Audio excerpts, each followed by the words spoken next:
మీరు రోజు ఇక్కడ మీడియా మీరు అంతా చూస్తున్నారు. ఇప్పటికే 6 కార్పొరేటర్లు లోపడపోయారు. 6 బీఆర్ఎస్ పార్టీ కార్పొరేటర్లు జైల్లో ఉన్నారా లేదా? ప్రజలు ఎంతో సంతోషిస్తున్నారు ఇవాళ. పోలీస్ యంత్రాంగానికి మేము హ్యాట్స్ ఆఫ్ చెప్తున్నాం. ఇక్కడ సిపి గారితో సహా ఈ భూ కబ్జాదారులను ప్రజలను ఇబ్బంది పెట్టేటువంటి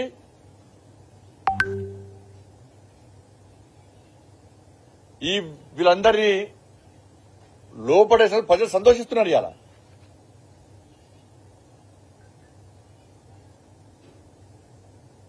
పోలీస్ పక్కా సపోర్ట్ ఇస్తాం మేము.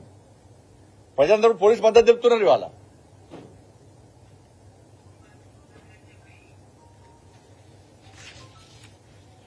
స్మార్ట్ సిటీ తెచ్చినట్టు స్మార్ట్ సిటీ తెచ్చినట నేను గతంలో కూడా అడిగిన. స్మార్ట్ సిటీ ఇచ్చింది కేంద్ర ప్రభుత్వం. వెంకయ్యనాయుడు గారు ఇచ్చారు. ఆ రోజు వెంకయ్యనాయుడు గారు నేను కార్పొరేటర్ ఉన్నప్పుడు బండి సంజయ్ ఆల్రెడీ వచ్చి రిక్వెస్ట్ చేసిండు. బండి సంజయ్ రావాలని చెప్పి మీరు నన్ను పక్క పెట్టి మీరు పోయినాడికి లఫ్ చేసి పోయినాడికి పోతే వెంకయ్య గారు ఏమన్నారు? బండి సంజయ్ ఆల్రెడీ రిక్వెస్ట్ చేసిండు, బట్ సంజయ్ కూడా రావాలి, మీరు సంజయ్ చెప్పకుండా వచ్చారని చెప్పి వెంకయ్య గారు చెప్పారు. మీకు ఇది అప్పుడు అధికారం నాకు చెప్పిండు. చెప్పిన తర్వాత నేను కూడా పోయిన తర్వాత అందరం కలిసి స్మార్ట్ సిటీ వచ్చింది. ఇచ్చింది ఎవరు? కేసీఆర్ ఇచ్చిందా? ఎవరు ఇచ్చింది? కేసీ ఇచ్చింది. కేంద్ర ప్రభుత్వం ఇచ్చింది స్మార్ట్ సిటీ.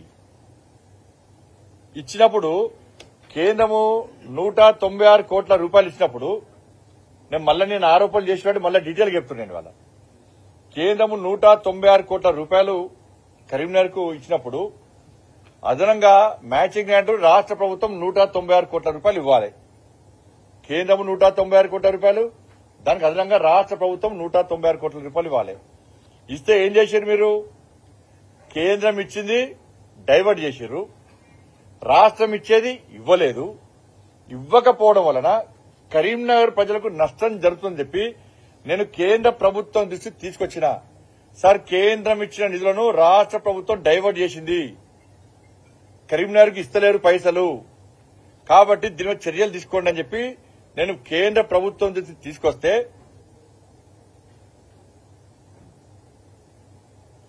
వాళ్ళ చీఫ్ సెక్రటరీ గారు ఇవాళ ఏ రోజు ఆగస్టు 19, 2019 లా ఒక లేఖ రాశారు. ఎవరికి? రాష్ట్ర ప్రభుత్వానికి. కేంద్రం ఇచ్చినటువంటి నిధులను మీరు ఎందుకు డైవర్ట్ చేశారు? మ్యాచింగ్ గ్రాంట్ ఇస్తారా ఇవ్వరా? మాకు వివరాలు ఇవ్వని చెప్పి 2019లో ఆగస్టు 19లో లేఖ రాస్తే రాష్ట్ర ప్రభుత్వం స్పందించలే. మళ్ళా నేను ప్రశ్న తీసుకొచ్చిన. సెకండ్ టైం మళ్ళా November 6, 2019 రోజు మళ్ళా లేఖ రాసింది కేంద్ర ప్రభుత్వం రాష్ట్ర ప్రభుత్వానికి. మళ్ళా మాట్లాడే రిప్లై ఇవ్వలే. మళ్ళా మూడవసారి June 4, 2020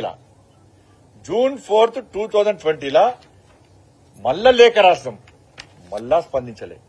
3 సార్లు లేఖ రాస్తే కనీసం స్పందించలే రాష్ట్ర ప్రభుత్వం. తిరిగి అర్బన్ డెవలప్మెంట్ కమిటీ హైదరాబాద్ లో మీటింగ్ అయినప్పుడు నేను ఆ కమిటీ మెంబర్ కాబట్టి అరవింద్ కుమార్ గారు ఆ రోజు urban development standing committee meeting వస్తే నేను ప్రశ్నించిన తర్వాత మినిస్టర్ రికార్డ్ అయింది. కేసీఆర్ కన్నా కళ్ళు దొబ్బితే పోయి చూసుకోవాలి, ఇక్కడ అపర మేధావి కళ్ళు దొబ్బితే పోయి చూసుకోవాలి. మీడియాలో కూడా వచ్చింది. ఆ రోజు కేంద్రం ఇచ్చే నిధులు ఎందుకు డైవర్ట్ చేస్తున్నారు అంటే ఇస్తాం సార్ అన్నారు, ఇచ్చినామన్నారు, చూపెట్టు అంటే ముఖం నేలకేసిరు. ఆ రోజు లాస్ట్ నేను వార్నింగ్ ఇచ్చిన, మీరు ప్రజలకు అన్యాయం చేస్తున్నారు. కేంద్రం ఒక మంచి ఆలోచనతో స్మార్ట్ సిటీ పథకాన్ని ప్రారంభించింది, కానీ కేంద్రం ఇచ్చిన డైవర్ట్ చేస్తున్నారు, రాష్ట్ర ప్రభుత్వం వాటా ఇస్తారా ఇయ్యారా అని చెప్పి నేను వార్నింగ్ ఇచ్చిన తర్వాత అప్పుడు ఆ ప్రిన్సిపల్ సెక్రటరీ గారు ఇస్తాం సార్ అంటే ఎన్ని రోజులు ఇస్తారని చెప్పి అడిగిన. సార్ 1 వీక్ లోపల ఇస్తామన్నారు.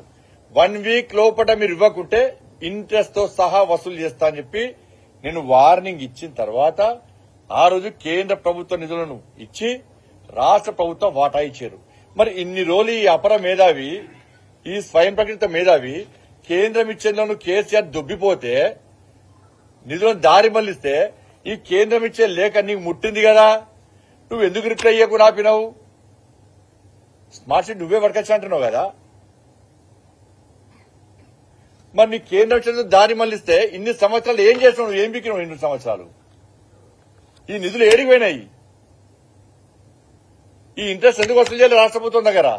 రాష్ట్ర ముఖ్యమంత్రి గల్లాబట్టి ఎందుకు అడగలే? నేనే వర్కచ్చిన పోటీ కానీ స్మార్ట్ సిటీ, కానీ కేంద్రం నిధులు దారి మళ్లిస్తున్నావు. కేసీఆర్ ఎందుకు దారి మళ్లిస్తున్నావు? కేంద్రం లేఖ రాస్తుంది, మన ఇజ్జత్ పోతుంది, కరీంనగర్ ప్రజలను అన్యాయం చేస్తున్నామని చెప్పి ఈ స్వయం ప్రకటిత మేధావి ఎందుకు మాట్లాడలే? ఈ నిధులు ఎట్లా వచ్చినాయి? Bandi Sanjay smart city stand committee meeting లో బండి సంజయ్ కొట్లాడి వార్నింగ్ ఇస్తే ఇవాళ నిధులు స్మార్ట్ సిటీ నిధులు కేంద్రం ఇచ్చిన నిధులతో పాటు రాష్ట్ర ప్రభుత్వం మ్యాచింగ్ గ్రాంట్ వచ్చింది.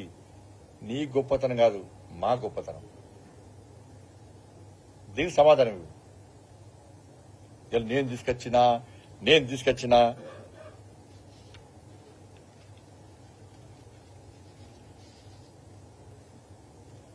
అయినా బండి సంజయ్కి మాట్లాడే అర్హత ఉన్నది. నేను పక్కా లోకల్, నువ్వు లోకల్ కాదు కాబట్టి స్మార్ట్ సిటీ పైసలు వేనా పట్టించుకోవు. జాతీయ రహదారుల్లో కేంద్రం లేఖ రాసి పడతావు, దాని ప్రయత్నం చేయవు. నీకేమవసరం? లోకల్ కాదు కదా, నువ్వు విట్టువరి కాదు, ఇక్కడ ఉండటం కాదు. లక్షణంగా 1,00,000 ఓట్లతో ఓడగొట్టి నేను 1,00,000 మెజార్టీ నాకు ఇచ్చిర్రు. కేసీఆర్ చెప్పాలి, నువ్వు ముఖ్యమంత్రి ఉన్నప్పుడే 1,00,000 ఓట్లతో ఓడగొట్టిర్రు ఆ వినోద్ కుమార్ గారిని. నీ ముఖం పెట్టుకుని తిరిగిర్రు. నువ్వు ముఖ్యమంత్రి అప్పుడు నీ ముఖం పెట్టుకుని వినోద్ కుమార్ గారు ఓట్లేమని తిరుగుతారు. ప్రజలు 1,00,000 ఓట్ల మెజార్టీతో నన్ను గెలిపించారు అని ఓడగొట్టారు. నీ ముఖం పెట్టుకొని తిరుగుతానే నువ్వు ముఖ్యమంత్రిగా ఉన్నప్పుడే. ఇప్పుడు నీ ముఖం చిల్లర రూపాయి అయిపోయింది. ఇది నీకు చూసి ఓడగొడతాడు. పాపం ఆయనకు 5-10 ఓట్లు పడతాయి కావచ్చు. ఆయనకు కేసీఆర్ ముఖం పెట్టుకుంటే ఆయన ఓట్లు పడాయి. ఆయన తెలుసు, అది కూడా ఆయనకు తెలుసు. నాదే చక్కలేదు, నేనే లోకల్ కాదు. బట్ ఆయన లోకల్ కాదు కాబట్టి లోకల్ ఇష్యూస్ మీద ఆయన పట్టింపు